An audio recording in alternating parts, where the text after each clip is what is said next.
Fresh week లోకి enter అయిపోయాం కాబట్టి ఈ వీక్ మొత్తం దేని గురించి మాట్లాడుకోబోతున్నాం? Health benefits of seafood గురించి మాట్లాడుకుంటాం. ఓకే, అయితే ఈ వీక్ మొత్తం మనం సీ ఫుడ్ రెసిపీస్ తినబోతున్నాం అనమాట. మరి లాస్ట్ వీక్ ప్రామిస్ చేసా కదా, అందుకోసం తీసుకొచ్చేసా. ఓకే, మరి ఏ రెసిపీ చేస్తున్నారు? సో ఈరోజు వచ్చేసరికి మనం ఫిష్ ఫింగర్స్ చేసుకుంటాం.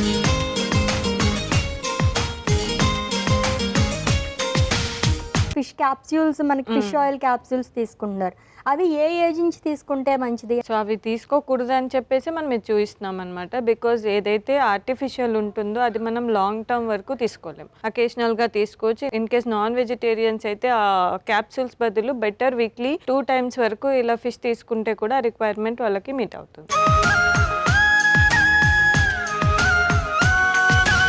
డైట్ మెను సోమవారం నుండి బుధవారం వరకు రాత్రి 8 గంటలకు, తిరిగి మరుసటి రోజు మధ్యాహ్నం 1:45 చూస్తూ ఉండండి మీ ఈటీవీ అభిరుచి ఛానల్లో.